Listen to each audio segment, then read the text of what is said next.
మొదటి సమూయేలు 17వ అధ్యాయము 17వ మాట. 1 Samuel 17:17. యెషయి తన కుమారుడైన దావీదును పిలిచి నీ సహోదరుల కొరకు వేయించిన ఈ గోధుమలలో ఒక తూమెడును ఈ 10 రొట్టెలను తీసుకొని దండులోనున్న నీ సహోదరుల దగ్గరకు త్వరగా పొమ్ము. ఆమేన్. దేవునికి స్తోత్రం. హల్లెలూయా. ఎవరండి ఇంకొక ఆయన? దావీదు. దేవునికి స్తోత్రం. గొర్రెల కాపరైన దావీదు అని చెప్పండి. అడవులలో, కొండలలో, లోయలలో తిరుగుతూ గొర్రెలను కాసుకుంటూ, చిన్న మంద అంట, పెద్ద మంద కూడా కాదు. చెప్పండి అందరు కూడా. మీకెట్లా తెలుసా నన్ను అడగండి. వాళ్ళ అన్న అంటాడు, అరే ఆ చిన్న మంద ఎక్కడ వదిలిపెట్టి వచ్చినవరా అంటాడు. సో చిన్న మందని చూసుకుంటా ఉన్నాడు ఆయన. ఆమేన్. ఒకరోజు వాళ్ళ నాన్న కబురు పెట్టాడు, అరే రా బాబు దావీదు ఇటు రారా అన్నాడు. అనగానే ఏంటి చెప్పండి అంటే, మన అన్నలు యుద్ధంలో ఉన్నారా, వాళ్ళు పోయి కాబట్టి 4 రోజులైంది పోయి యుద్ధం చేస్తున్నారు వాళ్ళు, కాబట్టి ఎట్లుందో ఏమో పరిస్థితి, వాళ్ళ సమాచారం తెలుసుకో, అంతేకాదు వాళ్ళకి ఏం తీసుకోపో, రొట్టెలు కదా ఆహారం తీసుకొని పోయి వాళ్ళకు ఇచ్చేసేరా అని చెప్పాడు. చెప్పగానే ఏమన్నాడు తెలిసేనా, సరే నాన్నగారు అని చెప్పి వాళ్ళ నాన్న మాట చక్కగా విని, దేవునికి స్తోత్రం, ఏం చేశాడైనా మోసుకొని పోయినాడని చెప్పండి. ఎవరి దగ్గరికి పోతున్నాడు? అన్నలు భుజం తట్టేటోళ్ళ, తిట్టేటోళ్ళు, తిట్టే వాళ్ళకి ఈయన భోజనాలు తీసుకుపోతున్నాడు. అదొక గొప్ప విషయం ఏంటంటే, ఈ 40 రోజులు ఏమైనా యుద్ధం చేసినారంటే ఏమీ లేదు. పొద్దున వస్తారు, సాయంత్రం వస్తారు. వీళ్ళకి తిండి వేస్ట్ వీళ్ళకి. ఎందుకంటే వాడు ఒక్కడు నిలబడతాడు ఇట్లా గొలియాది, రండ్రా ఎవడని ఉంటే అంటే వాడిని చూసి గజ గజ గజ వణుకుతారు, పోతారు. రోజు ఇదే పని, 40 రోజుల నుంచి ఇదే పని జరుగుతూ ఉంది. వాడు దూషిస్తాడు, వాళ్ళ దేవుళ్ళ పేర్లు పెట్టి దూషిస్తాడంట, మామూలుగా కాదు. వీళ్ళందరూ ఇన్ని భయపడి దేలలోనే వస్తుంటారు, గడగడగా వణుకుతుంట. ఎందుకు? వాని హైటు, వాని వెయిట్, వాని దగ్గర ఉన్న ఆ ఖడ్గము ఇవన్నీ చూసి, ఆకారం చూసి వణికిపోయి వస్తుంటారు వీళ్ళు. అయితే అయ్యగారు టిఫిన్లు పట్టుకొని పోయినాడు. వాళ్ళ నాయన చెప్పిన మాట, దేవునికి స్తోత్రం, అదే పరిచర్య అంటే. హల్లెలూయా. మాట వినడమే పరిచర్య అని చెప్పండి. నాకు అన్నలంటే ఇష్టం లేదు నాయన, ఏమనుకోద్దు నాయన, ఎవరి దగ్గర పోమన్నా పోతానైనా, వాని దగ్గర పోను, నాన్న వీని దగ్గర పోను అని మనం కొన్నిసార్లు ఏం చేస్తుంటాం, మనకమనే డిసైడ్ చేసుకుంటుంటాం. యోసేపు అన్నలు కూడా అటువంటి వాళ్ళే. వాళ్ళైతే ఇంకా డేంజరస్ ఫెలోస్ వాళ్ళు. ఆమెన్. టార్గెటే పెట్టారు చంపాలని. అటువంటి వాళ్ళని ఎట్లున్నారో చూసి రా పని పంపించాడు యాకోబు. పోయినాడు, తండ్రి మాట విన్నాడు. ఇక్కడ దావీదు కూడా ఎవరి మాట వింటున్నాడు? వాళ్ళ అన్నలు పెద్ద మంచోళ్ళు కాదు, ఆయనకు తెలుసు. వాళ్ళు ఏడుపు మొఖాలని తెలుసు. కానీ వాళ్ళకి ఏం తీసుకోబోతున్నాడు? అందుకే అంటాడు, శత్రువులు ఎదుట ఆయన నాకు ప్రైజ్ లార్డ్, హల్లెలూయా, తీసుకొని పోయి ఇచ్చేసాడు. దేవునికి స్తోత్రం. మాట వినడమే పరిచర్య అని చెప్పండి అందరు కూడా. ఆమేన్. పొమ్మంటే పోవాలి, ఉండమంటే ఉండాలి, చేయమంటే చేయాలి, వద్దంటే వద్దు, అంతే. అట్లా ఆట ఇది పరిచర్య అంటే. అటువంటి వాళ్ళే పరిపాలకులు అవుతారు. నేనే ఎందుకు పోవాలా, నేనే ఎందుకు చేయాలా, ఇంతమంది ఉన్నారు కదా, ఎవరికైనా చెప్పొచ్చు కదా. అది నీకు దేవుడు ఇచ్చిన బాధ్యత. అది దేవుడు నీతో మాట్లాడిన మాట. అది నీ తల్లిదండ్రుల మాట కావచ్చు, నీ భర్త మాట కావచ్చు, నీ పిల్లల మాట కావచ్చు. దేవునికి స్తోత్రం. పిల్లలు తల్లిదండ్రుల మాటనే కావచ్చు, పని చేస్తున్న దగ్గర అధికారుల మాటనే కావచ్చు. మనము ముష్కరులైన వారికి కూడా మనం ఏం చేయాలంట? లోబడి ఉండాలని వాక్యం చెప్తా ఉంది. మాట వినడమే పరిచర్య చేయడము. దేవుని నామానికి మహిమ కలుగును గాక. అది దేవునికి ఇష్టమైన పరిచర్యలు చెప్తున్నా మీకు. అటువంటి వాళ్ళే పరిపాలకులుగా మార్చబడతారు. ఎవరండి గొర్రెలను చూసుకునే వాడిని తీసుకుపోయి ఇజ్రాయేలుకు సింహాసనం మీద రాజుగా కూర్చోబెట్టాడు దేవుడు. ఎందుకు? వాళ్ళ నాయన మాట విన్నాడు. ప్రైజ్ ది లార్డ్, హల్లెలూయా. విని వచ్చాడు, చూశాడు, కానీ శత్రువు మాట వినబుద్ధి కాలేదు ఈయనకి. ఆమేన్. అప్పుడు వచ్చాడు వాడు సీన్లోకి. వచ్చి వాడు వాళ్ళ దేవుళ్ళ పేర్లు పెట్టి దూషిస్తూ ఉంటే దావీదుకు మొత్తం మండిపోయింది లోపల. పక్కన వాళ్ళతో వీళ్ళతో అంటాడు, ఎవడ్రా వాడు? సున్నతి లేనోడు అంటే రక్షణ లేనోడు. రక్షణ లేనోడు మాట్లాడుతుంటే మనం విందామా? దేవునికి స్తోత్రం. సున్నతి లేనోడు మాట్లాడుతుంటే మనం భయపడదామా? హల్లెలూయా అంటూ బాబు వాడిని లేపితే మనకేమైనా ఉంటుందా గిఫ్ట్ అన్నాడు. చూడండి అది. ఆమేన్. హల్లెలూయా అంటే పక్కన ఆయన అన్నాడు, ఉంటుంది బాబు అంటే. ఏముంటుంది అంటే ఏమి లేదు, రాజుగారు ఒక పొజిషన్ ఇస్తాడట. అంతేకాదు రాజు యొక్క కుమార్తెని ఇస్తాడట. అంటే రాజుకి నువ్వు అల్లుడు అవుతావు, అల్లుడిని చేసుకుంటాడట. అనగానే అవునా, అల్లుడిని అయితేనా? రాజుగారు అనకుండా ఎవరే మామా అని పిలవచ్చా? ఇది బాగుంది అని చెప్పి ఏమయ్యాడు, నేను పోతా అన్నాడు. దేవునికి స్తోత్రం, హల్లెలూయా. నేను పోతా అనగానే వీళ్ళు సైజు చూస్తున్నారు పైనుడి కింద. ఎందుకంటే వాక్యం అంటది బాలుడైన దావీదు. Praise God. సరే, రాజుగారు ప్రవేశపెట్టాడు. ఈ రాజు ఇంట్లో నుంచి బయటికి రాడు. ఆమెన్. యుద్ధంలో ఉండడు, ఇంట్లోనే ఉంటాడు. ఆమెన్. అయ్యా ఒకడు ముందుకు వచ్చాడయ్యా, వాడు పోతాడంట. అంటే ఎవడరాడు, పిలవండి అన్నాడు. పిలిస్తే నిలబడ్డాడు, చూశాడు పైనుంచి కిందికి. బాబు ఏమైనా అనుభవాలు ఉన్నాయా అన్నాడు. అంటే ఉందండి అనుభవం, నేను అడవులలో తిరిగామని నాకు అనుభవాలు ఉన్నాయి. దేవునికి స్తోత్రం. నాకు చిన్న మందు ఉంది, ఒక గొర్రె పిల్లని ఒక సింహం ఎత్తుకుపోతా ఉంటే దాన్ని ఎంటపడి దాన్ని చీల్చినాను అన్నాడు. రెండవది ఎలుగుబంటి వచ్చి దాన్ని ఎత్తుకుపోతుంటే దాన్ని చంపినానన్నాడు. ఇదే నా ఎక్స్పీరియన్స్ అయ్యా, సింహాన్ని చీల్చాను, ఎలుగుబంటిని చూశాను. వాడెంత అయ్యా? దేవునికి స్తోత్రం, హల్లెలూయా. నువ్వు బాలుడవని చూస్తున్నావు కానీ నాలో ఉన్నవాడు బలవంతుడన్న సంగతి నాకు తెలుసు, కాబట్టి నేను పోతా, యుద్ధానికి నేను పోతా అన్నాడు యేసు నామములో. గొర్రెలు కాసుకున్నాడు, యుద్ధానికి పోతున్నాడు. చూడండి ఎంత విచిత్రం. వాళ్ళు అక్కడ ఉన్న వాళ్ళంతా పరాక్రమశాలులు, సైన్యాధిపతులు, ఆ పతులు ఈ పతులు, ఏ పతులు పనిచేయాలి అక్కడ. హల్లెలూయా. దేవుని నామానికి మహిమ కలంగాక. యెహోవా నామమున వారి మీదికి వెళ్ళాడట. దేవునికి స్తోత్రం, హల్లెలూయా. వెళ్ళేమన్నాడు? మీరు అందరూ అనుకుంటున్నారు నేను యుద్ధం చేస్తానని. నాయనా, యుద్ధము చేసేది నేను కాదు, యెహోవాయే. దేవునికి స్తోత్రం.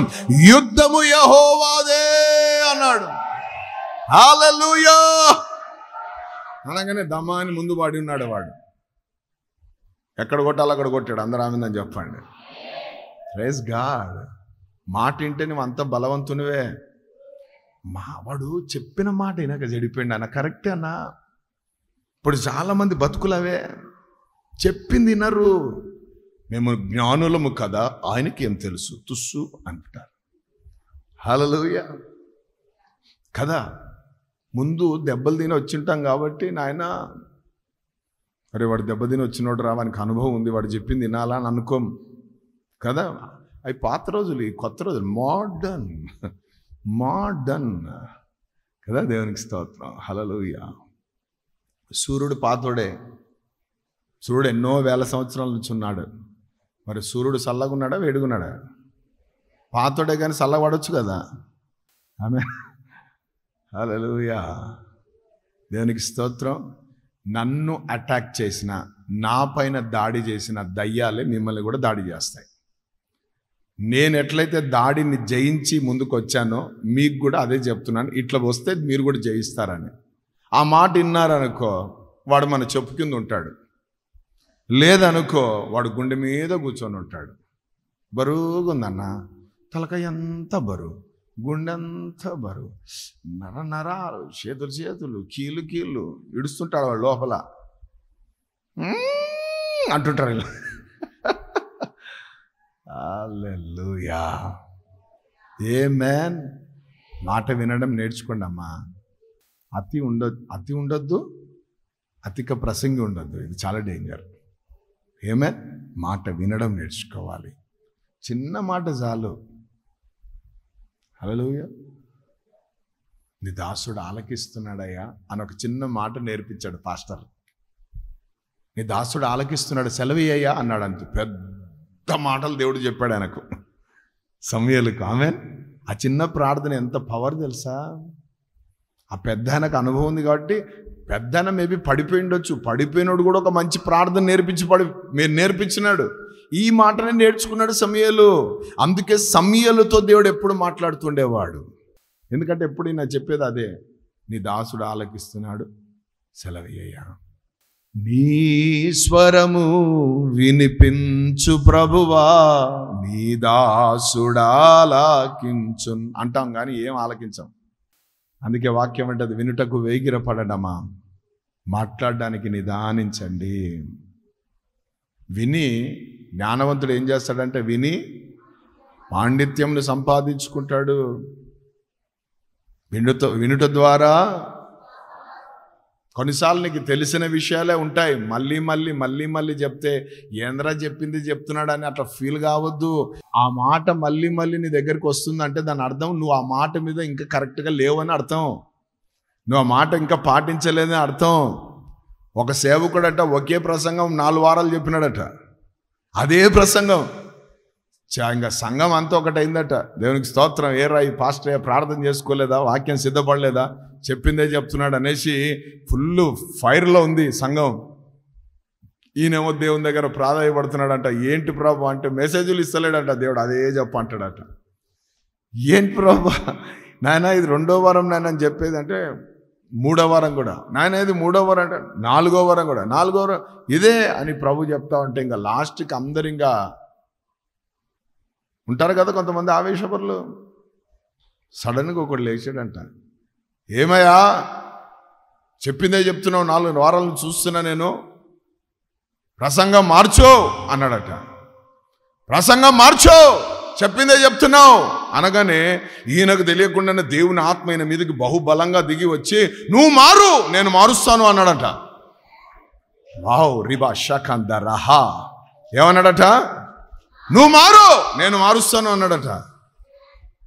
సంఘం అంతా ఒక్కసారి సైలెంట్ అయిపోయిందట. ప్రసంగాలు కొన్నిసార్లు పదే వినబడుతున్నాయి అంటే నువ్వు మారలేదని అర్థం. నువ్వు మారితే ఏం ప్రసంగం వస్తుంది? నూతనమైన మాట. సో చెప్పింది వినాలంతే. యెషయా చెప్పింది దావీదు విన్నాడు, విని సరుకులు తీసుకొని పోయినాడు. పోయినందుకు నష్టపోయాడా? ఆమేన్. దావీదు అంటే ఇశ్రాయేలులకు గుర్తింపు ఎక్కడి నుంచి వచ్చిందంటే వాళ్ళ నాన్న మాట విని వెళ్ళినందుకు, వెళ్ళి నిలబడి అపవాదిని గెలిచినందుకు ఆ ప్రాంతంలో దావీదుకు ఒక మంచి పేరును ప్రఖ్యాతిని దేవుడు కలగజేశాడు. హల్లెలూయా. రాజు ఇంట్లో ఉన్నాడు కాబట్టి, యుద్ధ రంగంలో లేదు కాబట్టి వానికి 1000 జై చేయలే, ఊరంతా వలికింది. దావీదు యుద్ధంలో జయించాడు కాబట్టి 10,000 జై జైలు అన్నారు. అబ్బా బాబా బాబా బాబా. ఆమె పరిచర్యలో ఉంటే 10,000, ఇంట్లో ఉంటే పర్లేదు, మంచి కుటుంబం, నెమ్మదిగా ఆయన పని ఏందో ఆయన చేసుకుంటాడు, ఎవరు జోలికి పోడు, ప్రశాంతంగా ఉంటాడు. బుధవారం వస్తుంది, శుక్రవారం వస్తాడు ఉపవాసం, ఆదివారం కనబడతారు, బాగా దేవునిలో ఉంటారు, పర్లే వాళ్ళది. అది 1000 జైజేలు. ఎవర్రా బాబు వాళ్ళు? ఎప్పుడు చూసినా దేవుని పరిచర్లో ఉంటారు. 24 గంటలు వాక్యం, ప్రార్థన, సావాసం, సువార్త, ఇంట్లో సువార్త, బయట సువార్త, ఇంటింటి సువార్త, అక్కడ సువార్త, ఇక్కడ సువార్త, మళ్ళీ ఆదివారం పరిచర్య, మళ్ళీ శుక్రవారం ఆరాధన, మళ్ళీ ఎవర్రా వీళ్ళు అంటే వాళ్ళే 10,000 జైజేలు. సో నువ్వు ఏ జైజేలో ఉన్నావు ఈరోజు? ప్రశ్న వేసుకో. 1000, 10,000 మధ్య సంఖ్య ఏం లేదు. ఆమేన్. హల్లెలూయా. మాట వినాలా. బలులు అర్పించుట కంటే మాట వినుట శ్రేష్టం. అది ఎవరి మాట అయినా సరే. చెప్పుడు మాటలు వినొద్దు, అది కూడా ఉంది. మళ్ళా దేవుని మాటలు వినాలా. ఓరన్నోడు ఎన్నని చెప్తాడా, వానికి బుద్ధి లేదు చెప్పేటోడికి. వినేటోడికి ఏముండాలా? చెప్పరే గట్టిగా, ఇంకొకసారి గట్టిగా. బుద్ధి ఉండాలా. చెప్పాడు ఎన్నోనే చెప్తాడు, వాడు ఉన్నదే చెప్పడానికి. వినేవానికి ఏముండాలా? చెప్పుడు మాటలు వినొద్దు. ఏ మాటలు వినాలా? దేవుని మాటలు వినాలా. అదే పరిచర్య అంటే. ఆమేన్. హల్లెలూయా. నేను అతిశయంగా చెప్తాను నా ప్రభువును బట్టి. ఆమేన్. హైదరాబాద్లో ఉన్న నన్ను ప్రభు రాయలసీమకు వెళ్ళమని చెప్పాడు. ఆ మాట ఇచ్చిన అప్పుడే నన్ను వెళ్ళడానికి సిద్ధం ప్రభు, మరి ఏంటి నా పిలుపు అన్నాను. నేను నిన్ను ఆశీర్వదిస్తాను, అనేకులకు ఆశీర్వాదకుంటా పో అన్నాడు. అంతే. ఆ మాట విని వచ్చాము ఇక్కడికి, అంతే. దేవునికి స్తోత్రం. ఈరోజు కృప ఏంటో తెలుసా? పరిపాలించే కృప దేవుడు ఇచ్చాడు. ఆమేన్. హల్లెలూయా. మీ ఇంటింటికి నేనైతే తిరిగానమ్మా. మీ ఇంటికి ఏమైనా వచ్చానా? పాంప్లెట్ పట్టుకొని, కార్డు పట్టుకొని వచ్చానా? రండి రండి రండి రండి రండి అని. ఇదంతా దేవునికి స్తోత్రం. దేవుని నిర్ణయం. ఇక్కడ నిలబడి విజ్ఞాపనలు చేస్తుంటే మీ కుటుంబాలపైన మీ వెనక పనిచేసే ఆ దురాత్మలన్నింటినీ పారదొలుతుంటే ఆటోమేటిక్గా మీరు ప్రభు సన్నిధికి ఆకర్షింపబడుతూ దేవుని సన్నిధికి నడిపించబడుతున్నారు.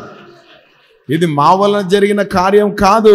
సకల ఘనత మహిమ ప్రభావాలు ఆయనకు మాత్రమే చెల్లునుగాక. ఎందుకు చెప్తున్నా అంటే పిలిచిన వాడు ఎంతైనా నమ్మదగిన దేవుడు. ఆమేన్. అంటే మాట వింటే చాలు. అదే పరిచర్య అంటే. నువ్వు పెద్ద పెద్ద బరువులు ఇది ఎత్తేది కాదు, ఫస్ట్ మాట వినడం నేర్చుకో. నువ్వు పరిపాలకునిగా దేవుడు నిన్ను మారుస్తాడు. అందరూ ఆమేన్ చెప్పండి. హల్లెలూయా. ఒకటి సేవిస్తే నువ్వు పరిపాలకుడిగా మార్చబడతావు.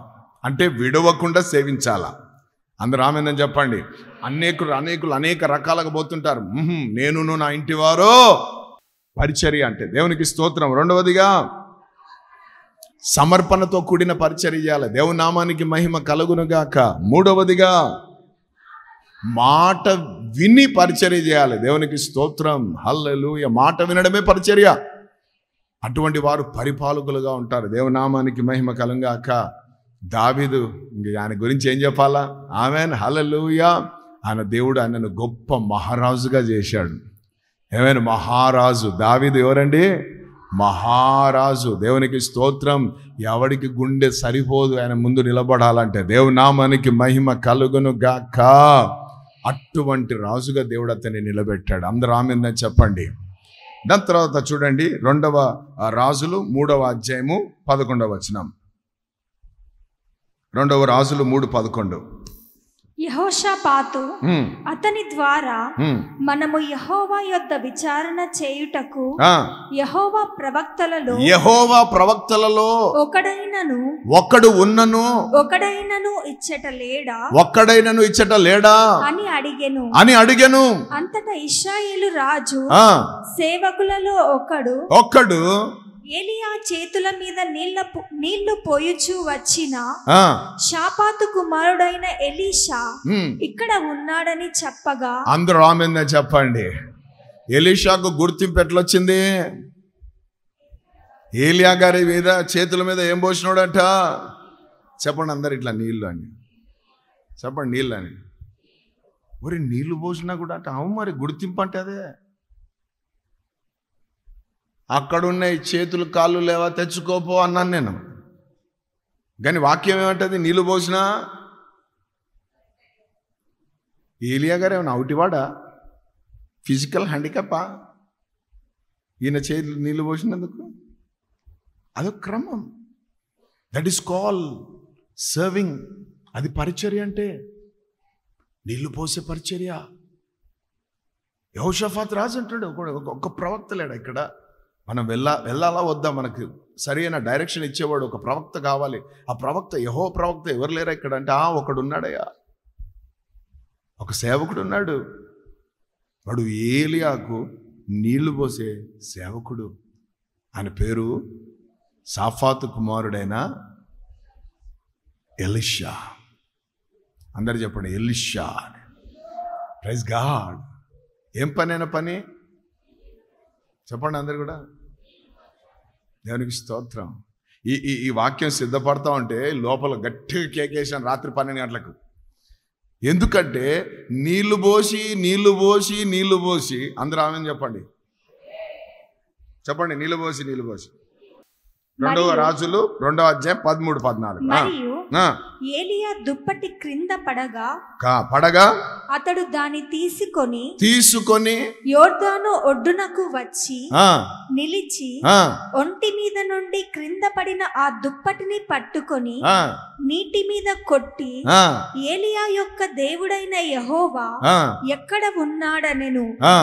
అతడు ఆ దుప్పటితో నీటిని కొట్టగా అది ఇటు అటు విడిపోయినందున ఎలీషా అవతలి ఒడ్డునకు నడచిపోయెను. అందరూ ఆమేన్ చెప్దాం. నీళ్లు పోసి నీళ్ళ మీద కొట్టాడిన. ఆమేన్. నీళ్లు పోసి ఫస్ట్ మిరకిల్ ఎక్కడ స్టార్ట్ అయింది ఎలీషా జీవితంలో? నీళ్ల మీదనే. ఆమేన్. ఏలియా 7 అద్భుతాలు చేసి ఎలీషా 14 అద్భుతాలు చేశాడని దేవుని వాక్యం సెలవిస్తుంది. దాని వెనుక రహస్యం ఏంటంటే ఎలీషా ఏలియాకు పరిచారకుడుగా ఉన్నాడు. నీళ్లు పోసే పరిచర్య. హల్లెలూయా. దేవుని నామానికి మహిమ కలుగును గాక. చాలాసార్లు మనం విమర్శిస్తుంటాం, కానీ వాక్యానుసారంగా పోతే చాలా విషయాలు నేర్చుకుంటాం. Praise the Lord. మనకంటే ముందు పిలువబడిన వారికి మనం ఎప్పుడు కూడా గౌరవం ఇవ్వాలి, మర్యాద ఇవ్వాలి, వారికి మనం భయభక్తులు కనపరచాలా. దేవునికి స్తోత్రం. ఆయన ఇన్ని సంవత్సరాలు అయింది. నేను మొన్న వచ్చినా చూడు, నేను ఎట్లా వాడబడుతున్నాను, ఆయన అంత పొరపాటున కూడా. Praise God. హల్లెలూయా.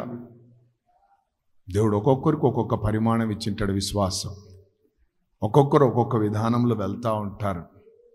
మా పాస్టర్ తెలుసా, మా పాస్టర్మ తెలుసా? వద్దు, వాళ్ళకి శ్రమలు తెస్తున్నారు మీరు. ఆమెన్. ఎవరిని పోల్చొద్దు, మనం పోల్చి మాట్లాడొద్దు. ఇక్కడ మనం చేసేది అంతా ఒకే సేవ. ఏ సేవ? ప్రభు సేవ. దేవునికి స్తోత్రం. అన్న వాళ్ళు మానుకొని ఎక్కడికో పోతున్నారు, పోనీ, తప్పేం లేదు. ఆమెన్. మంచి సహవాసంలో ఉంటే సంతోషం. వాడు వైన్ షాప్లో కలుసుకొని అక్కడ కలుసుకొని పోతే అది మాకు బాధ. హల్లెలూయా. వాడు ప్రభు రాజ్యంలోనే సాగుతుంటే మంచిది. ఎందుకంటే ఆ మందిరం, ఆ పరిచర్య, ఆ సేవకులు, ఆ కాంగ్రిగేషన్ అందరూ పరలోకం వస్తారు. మనం కూడా అందరూ పరలోకం పోతాం. పరలోకం ఒకటే. అందరూ ఆమెను చెప్పండి. పొద్దుటూరులకు ఒక పరలోకం, కడప వాళ్ళకు ఒక పరలోకం, హైదరాబాద్ వాళ్ళకు ఒక పరలోకం లేదు. అందరికి ఒకే రాజ్యం. Praise the Lord. మనం ఎన్నుకునే దాన్ని బట్టి ఉంటుంది. మనం దేవుడు ఎక్కడ స్థిరపరచాడు అక్కడ ఉండేదాన్ని బట్టి ఉంటుంది. ఆమేన్. హల్లెలూయా. దేవుని నామానికి మహిమ కలుగును గాక.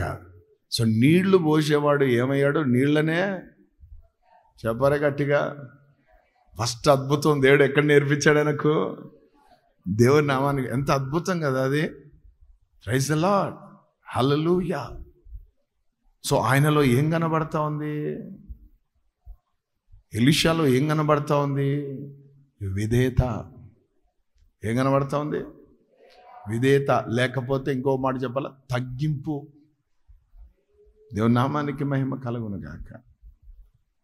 ఈయన మంచి పొలం ఉన్నాడండి, మంచి ఎద్దులున్నాయి ఈయనకు, మంచి 12 అరకల్ల కదా. Is a land lord man. ధనవంతుడు. ఒక మాట చెప్పాలంటే ఏలియా ఎట్లుంటాడు? ఆయన వస్త్రధారణ డిఫరెంట్. ఆయనకు ఒక అడ్రస్ లేదు. హల్లెలూయా. అయ్యా నువ్వేమో చెప్తావు, మేము పోయి రాజుగారికి చెప్తే ఆత్మ ఎత్తుకుపోయిందంటే ఎక్కడ పోతావు మాకు తెలియదు అని కొంతమంది అన్నారు ఆయన గురించి. అటువంటి వాడు. కానీ ఈ వ్యక్తి ఎటువంటి వాడు? ఎలీషా. Well established person. ఆయనకు అన్నీ ఉన్నాయి. వాటన్నిటిని పక్కన పడేసి వచ్చాడు పిలుపులోకి. అయితే అక్కడ మనం గమనించాల్సింది ఏంటంటే ఆయనలో ఏం కనబడతా ఉంది? విధేయత లేక తగ్గింపు కదా. దేవునికి స్తోత్రం. ఒక ధనవంతుడు నీళ్ళు పోస్తుంటే ఎట్లుంటుంది చెప్పాలా గట్టిగా? అందరూ కూర బకెట్ పట్టుకోవడానికి ఇష్టపడతారు, అవునా? రైస్ బకెట్ పట్టుకోవడానికి ఇష్టపడతాడు. ఎవడైనా నీళ్లు పట్టుకోవడానికి ఇష్టపడతాడా? ఆ పరిచర్య ఎవరికి ఇస్తాం మనం? చిన్నపిల్లలకి సరే నీళ్ళు పై పోరా, గ్లాసులు పోరా, ఏం చేస్తున్నావు ఇక్కడ? మనం పెద్దోళ్ళం కాబట్టి ఏం పట్టుకుంటాం? మాంసం అయితే ఇట్లా దులపడానికి రెడీ. హల్లెలూయా. దేనికి స్తోత్రం. నేను కూడా అక్కడి నుంచి వచ్చినాను, అందుకే నాకు తెలుసు. ఆమెన్. బైబిల్ కాలేజీలో నా పరిచర్య అదే. రైస్ పెట్టామని ఇట్లా పెద్దగా ఉంటుంది, ఇట్లా ఎత్తుకొని పోవాలా రోజు మధ్యాహ్నం రాత్రి. నా పరిచర్య అది, వడ్డించే పరిచర్య. నెల నెల మారుస్తారు పరిచర్య. కానీ నా దగ్గరకు వచ్చినాక మార్చలేదు, మారిపోయింది. నేను బైబిల్ కాలేజ్ అయిపోయేంత వరకు నాకు అదే ఇచ్చేశారు, ఫిక్స్ అయిపోయింది. ఎందుకు అని అంటే మనం వడ్డిస్తుంటే అన్నం మిగులుతుందట. అందరూ పుష్టిగా తిన్నా అది ఏమవుతుంది? ఆహారము. అక్కడున్న వాడని అర్థం చేసుకున్నాడు, అరే వీని హస్తం ఆశీర్వదించబడిన హస్తంగా ఉంది. ఎవరు ఎందుకంటే మామూలుగా వేరే వాళ్ళు వేస్తే 5 మంది 10 మందికి సరిపోక కొట్లాడుకునే వాళ్ళట, అరుచుకునే వాళ్ళట. ఇక్కడేమో తినండ్రా అంటే కూడా తింటలేరట. ఆమెన్. అయితే దేవుని కృప. అన్నం మీద నేను సిలువ ఏం వేసేవాని కాదు. ఆమెన్. హల్లెలూయా. కొంతమంది సిలువలు వేస్తుంటారు అన్నం మీద. చేతులెత్తి ప్రార్థన చేశాను, ప్రభువా 5 రొట్టెలు 2 చేపలు 5,000 మందికి నేను కూడా పంచి పెడుతున్నా, హల్లెలూయా అని ఎత్తా అని ఇంతేగా ఎత్తుకొని పోవాలా పెట్టి. ఒక్కొక్కడు మణిపూర్, నాగాలాండ్, అరుణాచల్ ప్రదేశ్ వాళ్ళు ఒక్కొక్కడు ఇంత తింటాడు. బ్రదర్ ఇట్స్ ఇనఫ్ అంటే యా లిటిల్ బిట్ అనేవాడు. అందరికి వడ్డించుకుంటా. దేవునికి స్తోత్రం. అక్కడ ట్రైనింగ్ అయ్యాం కాబట్టి మనకు తెలుసు ఆ విధానం. అయితే ఇక్కడ గమనిస్తుంటాను, కొంతమంది పాపం పిల్లలకు కూడా అదే క్వాంటిటీ వేస్తారు, పెద్దలకు కూడా. అప్పుడు ఇబ్బంది అవుతుంది. అది డస్ట్బిన్లో వేస్తుంటే నా హృదయం, ఎందుకంటే యేసు ప్రభు కూడా వేస్టేజ్ ఇష్టపడాడు. అందుకే మీకు కూడా నేను చెప్పేది అంటే సరిపోయినంతే వేసుకొని తినండి. 10 సార్లు వేసుకొని పెడతారు వాళ్ళు, ఏం ప్రాబ్లం లే. ఒక్కసారి ఇంత పెట్టుకొని ఇంత తిన అని కోడుల్లాగా ఇట్లా అనేసి డస్ట్బిన్లో వేసినారనుకో, సమస్తము విడిచిపెట్టారట. దేనికోసం? పరిచర్య కోసం. పరిచర్య అంటే ఏంటి? విడిచిపెట్టడం. చెప్పండి, ఎవరైతే విడిచిపెడతారో వారే పరిపాలకులు అవుతారు. పరిచర్య రావాలన్నప్పుడు, పరిచర్యలో ఉండాలనుకున్నప్పుడు నువ్వు విడిచిపెట్టే ఉంటాయి. పేతురు ఏమంటాడు? మేము సమస్తం విడిచిపెట్టాం. ఏం విడిచిపెట్టావు పేతురు నువ్వు అంటే, వలలు విడిచిపెట్టాను. వలలు ఏం చేస్తాయి పేతురు అంటే, చేపలు పడతాయి. ఆ చేపలు విడిచిపెట్టాం. ఆ చేపలు ఏం చేస్తాయంటే, మాకు అమ్ముకుంటే డబ్బులు వస్తాయి, సో మాకు లాభాలు ఉంటాయి. వాటన్నిటినీ విడిచిపెట్టాం. ఈ మత్స్యకారులకు ఉన్నంత లాభాలు ఎవరికి ఉండవు తెలుసా? ముఖ్యంగా సముద్రంలో వేటకు వెళ్ళేవారికి. ఎందుకంటే ఆ టూటుగుడి అనే ప్రాంతంలో నేను కూడా వెళ్ళాను. నన్ను కూడా తీసుకుపోయినారు జాలర్లు. ఇంకా యేసు ప్రభు దోణిలో పోయినాడు, కానీ మనం కూడా దోణి ఎక్కిపోయినాం, ఈత రాకున్నా. దేవుని స్తోత్రం. ఒకలాంటి ఫీలింగ్ అన్నమాట. హల్లెలూయా. సముద్రంలో పోవడం అంటే వాళ్ళ విషయమా? ఆ పెద్ద దోణి ఎక్కిపోతా ఉంటే ఇక దాని విధానమే వేరేగా ఉంది. అయితే వాళ్ళతో మాట్లాడుతుంటే, వాళ్ళు ఎప్పుడు వచ్చారంటే, ఎప్పుడు పోయారంటే రాత్రి 12కి పోయినారంట. సముద్రం మధ్యలోకి, అంటే చాలా దూరం పోయి వాళ్ళు వేస్తారంట. నేను అన్నాను, ఇన్ని నీళ్ళు, ఇంత సముద్రం కదా, వడ్డన వేయచ్చు కదా అంటే, చేపలు రావంట, వాటికి కూడా తెలుసు అంట ఇక్కడ పట్టుకునేటోళ్ళు ఉంటారు అని. అవి కాపాడుకొని ఎక్కడ మధ్యలో ఉంటాయట. ఒక టైం 12-1 గంట టైంలో ఎక్కువ వస్తాయంట ఆ ప్రాంతంలోకి. వీళ్ళు వలలు వేసేసి, అందుకే వీళ్ళు స్టవ్లు, గిన్నెలు, బియ్యాలు అన్నీ తీసుకుపోతారు దాంతో వాళ్ళ ప్రయాణంకి అనమాట. అక్కడ పోయి అన్నీ చేసుకుంటారు, తింటా ఉంటారు, ఇంక అక్కడే వలలు వేసుకొని కూర్చొని ఉంటారు. సో ఎన్ని చేపలు పడ్డాయి బ్రదర్ అని అడిగాను. ఎన్ని చేపలు పడ్డాయి అని అంటే, ఒరే పాస్టర్ చూపించండి రా చేపలు అన్నారు. అంటే 2 పెద్ద మిసాలు ఉన్నాయి దానికి. చేపలు కూడా కాదు అవి, రొయ్యలు, పెద్ద రొయ్యలు, 2 రొయ్యలు ఇంత పెద్దగా ఉన్నాయి. అవి మామూలుగా లేవు, ఇంతున్నాయి. పట్టుకున్నాడు ఆయన. ఈ 2 కోసం ఇంత సముద్రం పోయినారా అని నాకు నవ్వు వచ్చింది. అంటే పక్కనే ఆయన అంటాడు నవ్వుకుంటా, అన్నా నువ్వు నవ్వుతున్నావు, నాకు అర్థమైంది. ఈ 2 చేపలేనా వీళ్ళకి దొరికినాయని. కానీ మీకు ఒక విషయం తెలుసా, ఈ 2 లక్ష రూపాయలు అన్నా అన్నాడు. ఎంతట? ఇది పోతుందంట ఎక్స్పోర్ట్ ఎక్కడికో పంపిస్తారంట వేరే దేశాలకు. ఆ రెడీగా ఉన్నారు, ఒడ్డున తీసుకుపోయే బ్రోకర్లంతా వేలంపాట వేసుకొని ఎత్తుకొని పోతారంట. అది ఎంతకైనా పోవచ్చు. దేవునికి స్తోత్రం. నాకు అమాయకమైన ముఖం వేసిన నేను, ఎందుకంటే మనకు అంత 90 రూపాయలు 120 రూపాయలు చూసినాం కదా. అక్కడ చూస్తే ₹1,00,000 అట. ఇది 50, అది 50 అట. ఆ స్పెషల్ బ్రాండ్ అట అది. దేవునికి స్తోత్రం. అది ఎక్కడికో పోతుందట, జర్మనీ, కెనడా, బోర్డా ఎక్కడ పోతుందట. దానికి చాలా డిమాండ్ అంట. అప్పుడు అనుకున్నా, ఎంత లాభాలు ఉన్నాయి రైళ్లకు, వాళ్ళ లాగుతే ఎన్ని వచ్చినాయా. అందుకే పేతురు అంటాడు, అన్నీ వదిలేసినాం, మరి నీ వెనక తిరుగుతున్నాం అంటే. కొంచెం పేతురు అంటే దుడుకుతానమే, లెక్క మంచిగా, ఆలోచన మంచిగా. అందుకే దేవుడు ఏమన్నాడు, బాబు ఇహమందు వాళ్ళు ఆశీర్వదిస్తపో అన్నాడు. ఇంకో మాట చెప్పాలా, మిమ్మల్ని నేను పరిపాలకునిగా చేస్తాపో అన్నాడు. హల్లెలూయా. పేతురు నీవు బండ రాయి అయి ఉన్నావు అంటూ ఏమంటాడు తెలుసా, తాళపు చెవులు ఇచ్చినాడట పేతురుకు దేవుడు. ఏమేన్? పరలోకం తెరవడానికి, పాతాళం తెరవడానికి, ముయ్యడానికి. ఆమెన్. తాళపు చెవులు అంటే పరిపాలకుడిగా చేశాడు. ఎవరిని చేస్తాడు పరిపాలకుడు అని అంటే, అందుకే పౌలు అంటాడు కదా, నాకు ఏవేవి లాభకరంగా ఉన్నాయో వాటినన్నిటిని నేను పెంటతో సమానముగా ఎంచుకుంటున్నాను అన్నాడు.